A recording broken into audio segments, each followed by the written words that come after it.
If God is not instructing you to give, it means your life is going to be on one spot for a very long time. Every time Jesus becomes a luggage and a load, check what else has taken his place. Anytime he becomes the toughest and darkest, the next place we go to is prayer. Let me tell you this, favor is not money. You can have money and not have men.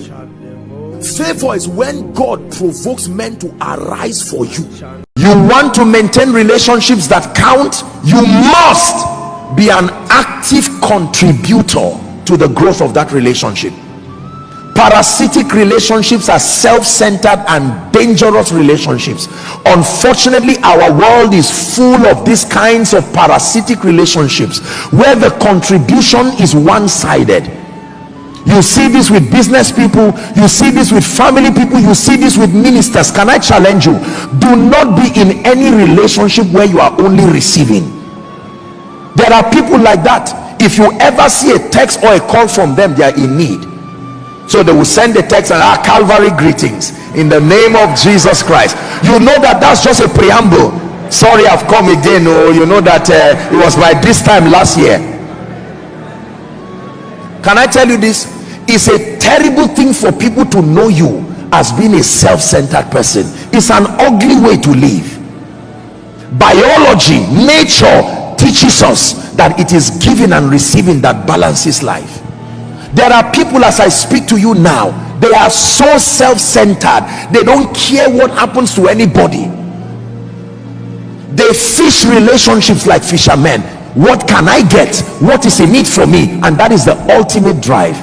Can I tell you this? It is heartbreaking when people know that you are in their lives only to receive, never to give. It is a terrible thing.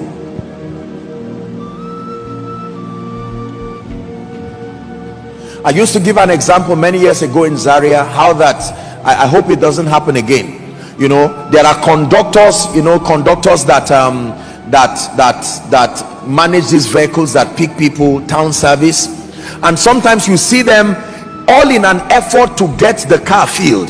They can come and dance around you and say, oh beautiful lady, come and enter this car, and to them they are looking at 100 naira or 200 naira. That's all that they want the car to be filled so that they will move.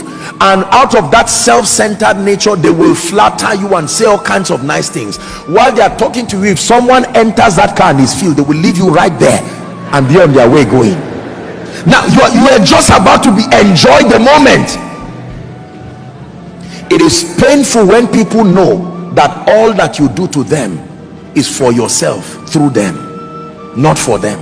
That means that you are nice to someone, but you've sat down and you've calculated it, that in being nice, this is what I have to gain, so let's be nice. Let's call him apostle, because these signs and wonders, we need it. After we receive it, you can call him whatever it is.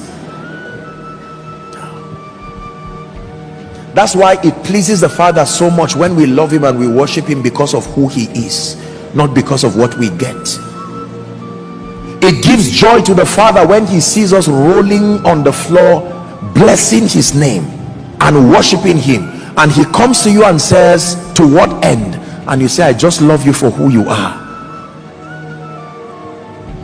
Imagine that someone have you seen people who were so nice, you began to be afraid because you suspected that this cannot be for nothing, and then you now meet them and say, okay, so why, I mean, just what is it? And they say, no, I'm just like that. Just like that. Because our world is a selfish world. Every time people say good afternoon sir, they are not saying good afternoon sir. What they mean is, you better not allow my honor pass like that without your reciprocating it. It is terrible and almost irritating to live in a self-centered world.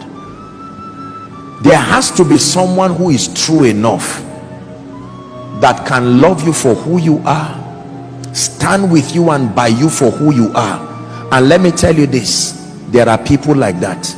Do not think everybody is a self-centered person who is just trying to use people. No, there may be many, but there are a few that are sincere.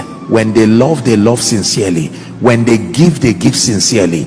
Become an active contributor to any relationship that you are part of. In your office, don't sit down and say our boss is there whilst we are here, they've not increased our salary, now December is coming, let's watch and see what will happen. No. What can I do for you, my Lord? I want you to know my heart is yours. Very powerful song. What can I do for you, my Lord? I want you to know my. If God is not instructing you to give, it means your life is going to be on one spot for a very long time. Every time Jesus becomes a luggage and a load, check what else has taken his place. Anytime it becomes the toughest and darkest, the next place we go to is prayer. Let me tell you this, favor is not money. You can have money and not have men. Favor is when God provokes men to arise for you.